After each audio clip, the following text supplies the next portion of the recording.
sur place à l'hôpital juif à Montréal. Je vous présente Dr Michel Demarchi, qui est responsable des soins intensifs, on appelle intensiviste, donc à l'hôpital juif. Il est aux premières lignes de la lutte qui est en cours pour sauver des vies en ce moment au Québec. Bon après-midi, Dr Demarchi, et merci beaucoup d'être avec nous à 100% Nouvelles. Première question, je vous l'adresse à vous personnellement, Dr Demarchi. Comment ça se passe pour vous? Comment allez-vous en ce moment? Tout va bien. C'est occupé, mais sous contrôle. Mais une précision, je ne suis pas responsable des soins intensifs, c'est Dr Warshawski qui est responsable, mais je suis de service aujourd'hui cette semaine aux soins intensifs. Parfait, cette précision étant faite, vous êtes donc en ligne de front. Il y a des patients qui sont hospitalisés autour de vous en ce moment. Quel est l'état de la situation au moment où on se parle? C'est excessivement occupé. Il y a de nouveaux patients qui arrivent d'autres régions du Québec qui sont testés positifs et donc qui vont probablement être acheminés cet après-midi aux soins intensifs.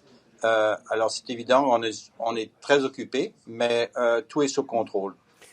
Docteur Demarchi, pour le moment, vous avez l'équipement et le personnel nécessaire pour faire face à la situation? Effectivement, le fait que le gouvernement du Québec a pris des décisions déjà il y a quelque temps et l'hôpital a suivi depuis bien avant, a préparé tout le personnel infirmier ici à l'hôpital de façon globale. Le personnel médical est au courant, les protocoles ont été établis. Et je pense que le travail qui a été fait est un travail colossal qui a permis justement de subir cette tempête avec un peu plus de sérénité qu'on l'aurait dû si jamais on n'avait pas été préparé. Docteur Demarchi, racontez-nous un peu, quand vous recevez, vous, un patient, c'est qu'il est très sévèrement atteint. Donc, et c'est là qu'entre en jeu l'équipement nécessaire, les ventilateurs là, qui aident à la respiration. Pour l'instant, quel est l'inventaire? Avez-vous suffisamment d'équipement pour faire face à ce à quoi vous faites face et ce qui risque d'arriver au cours des prochaines journées? Non, on a tout l'équipement nécessaire et il y a des réunions administratives qui se tiennent pour être sûr que tout est à la disposition pour s'occuper des patients les plus sévèrement malades. Et donc, on a non seulement les chambres à pression négative, mais on a le personnel ainsi que l'équipement nécessaire pour faire face aux soins des patients les plus malades. Alors voilà qui est quand même rassurant dans le contexte. Avant de vous laisser, docteur Demarchi, pendant que vous étiez au travail, le président américain Donald Trump a autorisé chez lui aux États-Unis l'utilisation de la chloroquine qui sert en temps normal contre la malaria. Il semble que ça pourrait avoir des effets là, pour soulager les patients atteints de la COVID-19. Est-ce que c'est quelque chose qui pourrait être utilisé par vous ou au Québec à brève échéance, docteur Demarchi?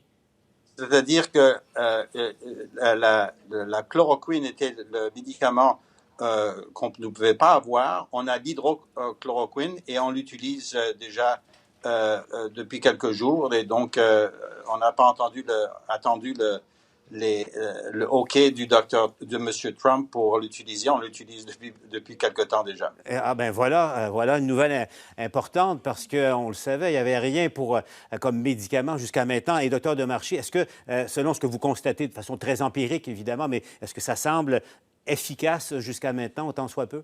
C'est vraiment trop tôt pour se prononcer, mais en tout cas, les patients qu'on a sont sous traitement.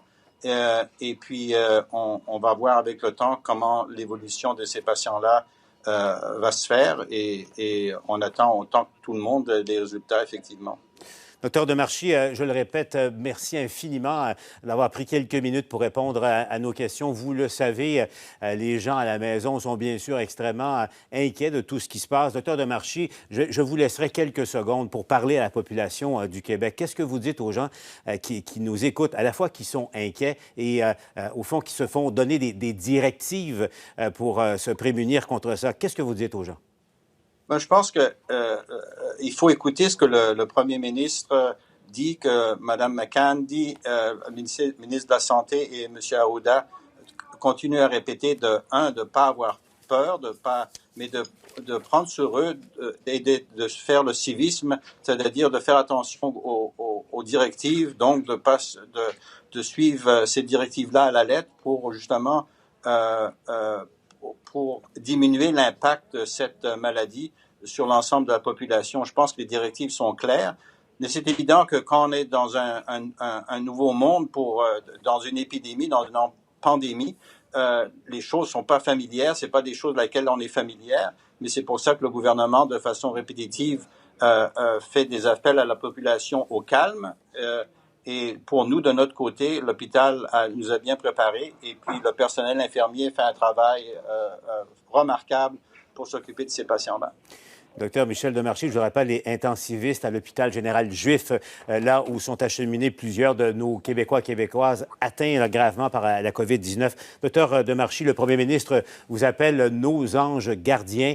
Merci pour le travail que vous faites et je vous laisse retourner à votre travail. Merci infiniment, docteur Demarchi, au nom de tout le monde qui nous écoute. Ça fait plaisir.